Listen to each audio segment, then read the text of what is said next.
Well, next tonight, we are very excited as we're joined in the studio by two British sporting heroes.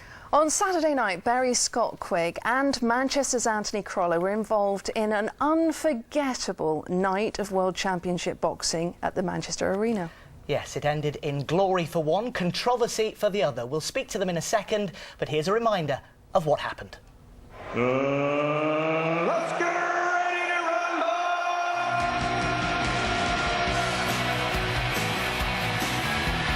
From Bury, Lancashire, England,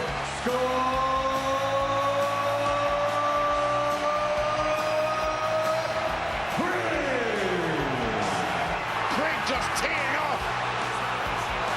And Martinez shipping a lot of punishment here, and nailed again. Quigg is making an enormous statement tonight. Anthony $1,000,000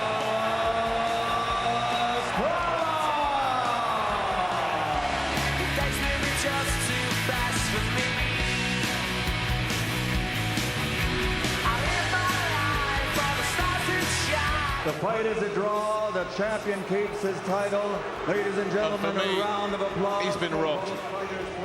That's a shocker. Oh, Anthony, we all felt for you on Saturday night. Everybody said it. That draw with Perez. The commentators said it. The crowd said it. They all said you were robbed. Do you think you were robbed?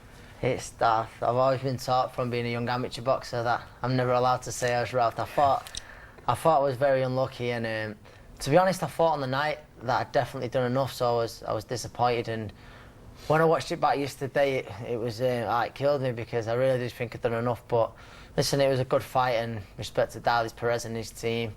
He's a great fighter, and hopefully we'll get a chance to do it again later in the year. Very gracious of you to react like that after all those months of training, 7 days a week. You must be feeling so empty, really, without one of these to bring in. Yeah, I nearly won one of those Saturday night. I don't know how you can laugh about it. Yeah, it's pretty hard to take, but you've got to remain positive, and I've got to take the positives out of it. And did you see the reaction on social media? Yeah, it was crazy, and there's people from the sporting world who've been tweeting us messages of support, and like I said, I've got to take the positives out of it. You mentioned about the atmosphere there, and I'm very lucky that the pair of us, how lucky we are to box in front of our sort of home fans like that, in an atmosphere like that. Not many people get to experience that, so I've got to take some of the positives from it as well. Scott, I know it's a difficult one for you because you guys train together, you're good pals, it must be bittersweet, but let's talk about your win. What a performance. Your best performance ever? Yeah, definitely, that was my best performance of my career, and I said the way training had gone, I said before, and I said I'm expecting myself from the best performance of my career because of how I trained, and that's what I went out and did. I mean, it couldn't have gone any better. Everyone expected this. The experts thought this would go 12 rounds. It'd be a really tough one. You only needed 2. I mean, I was expecting a 12-round hard fight where I'd have to dig deep every round because this was a major test. And I went out there and I blew him out and I shocked myself. You're not much of a one for parties, though, are you? So how do you go about celebrating something massive like that? It's mad. After the fight, everyone was, first of all, Anthony was on afterwards, so straight away everyone was just concentrating. Hopefully Anthony could pull it off. But after the fight, it's been and gone to me. I'm just straight away thinking. But you must have been on such a high. I am, but you can never. Anthony will tell you, when you're in that ring and the adrenaline and the buzz you get from the crowd and the atmosphere, there's nothing that replaces. You just want that buzz again, and it's just about thinking of the next one, when we're going to get it again. But do you give yourself a reward? Yeah, I had a pizza. I love it. But you think Anthony should have won, obviously. Anthony should be sat here with one of these. Me and Anthony put in the hardest 10-week training camp we have ever put in. We left no stone unturned, and we both deserve to be sat here as world champion. So a rematch? Yeah, that's what I'm hoping for. The WBA, the World Boxing Association, they're reviewing the case tomorrow, and hopefully the next few days I'm hoping I'll have some good news, and if so, I'm sure we can bring Perez and his team back over to Manchester later in the year, and there'll be another great night and be absolutely bouncing again in there. This was obviously your comeback fight, Anthony. You were attacked, trying to apprehend burglars over Christmas time, weren't you? I mean, Does the fact that you could have lost your life in that attack, does that give you a bit of perspective when you get a disappointing result in the ring? Yeah, of course. There's always, even at the time when, you know, the attack happened the next day, when it felt like the end of the world and stuff, when I knew I couldn't fight for a world title, I saw someone in hospital who was going to lose their life, and there's always someone out there who's worse than you. And like I just said then, as I can feel sorry for myself, but it's not going to change things now. And like I say, I'm a very lucky lad to fight in front of that kind of crowd. Do you know, sometimes it doesn't sound as if you have a lot of luck to me. Luck doesn't seem to be on your side sometimes. No, but listen, it was one part of a dream-filled sort of boxing in front of a crowd like that, and people have been talking like that arena was bouncing. It's not bounced like that since the old Ricky Hatton days, and to do it with Scott, who I'm with day in, day out, and also a good friend, you know, it's brilliant.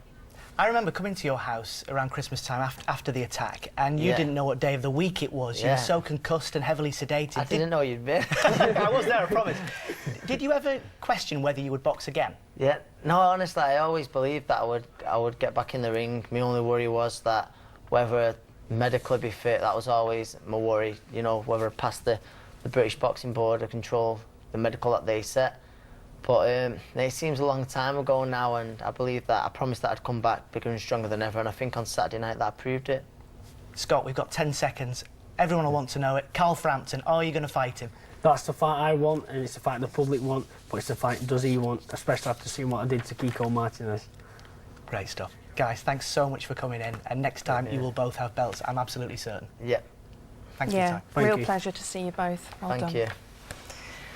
There was a bittersweet ending to an incredible night of boxing at the Manchester Arena on Saturday. Bury's Scott Quigg easily retained his WBA Super Bantamweight title, stopping Kiko Martinez in the second round. His training partner, Manchester's Anthony Crolla, then fought out a controversial draw in his comeback fight against world champion Darley's Perez. Both boxers and their trainer have been talking to Alex Wersick about an emotional night.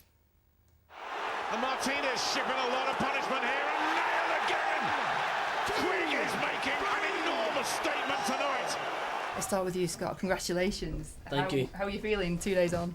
Still not sunk in, really. You can't really put into words the feeling and the adrenaline you go through on the night, but it was a special night for myself, and you know, the best night of my career. The reception I got from the crowd, that's the best reception I've ever had, and it made the victory even more special. When Scott was fighting, I was just trying to find out. I was listening to that on a radio. Sometimes we have a television backstage, seeing how Scott's going on. Now, your fight was very different, controversial, to say the least. How do you feel it went? I thought I'd done enough, along with almost everyone else, to win the fight, to get more than a draw. But so that's how it was sore on the night, and I've just got to respect that. Crolla's just on him. There's always something going on with Crolla. Obviously, all the papers here from the weekend, everyone's saying that Anthony should have won. So how do you feel about the way it went? Doesn't seem to have no luck, Anthony. I don't know how many ladders he ran under as a kid, but nothing seems to be going for him at the moment, does it? The fight is a draw. The champion keeps his title. I thought he boxed fantastic the other night. And fingers crossed now tomorrow the WBA order an immediate rematch and possibly third time look at this world title. Both of you fighting on the same night together, training together as well. How pleased are you that you managed to do this on the same night? We're not just gym mates, we're good friends, and to share like the biggest nights of our career together, I couldn't ask for any more. He pushes me, I push him, we bounce off each other, and to be both in the biggest fights of our career and headlining that arena, I wouldn't want to be doing it with anyone else. And he should be sat here now as world champion, and he 100% won that fight, and I just hope he gets the rematch, because I know he'll go out there and he'll 1,000,000% become world champion. Let's hope Anthony gets that rematch. Meanwhile,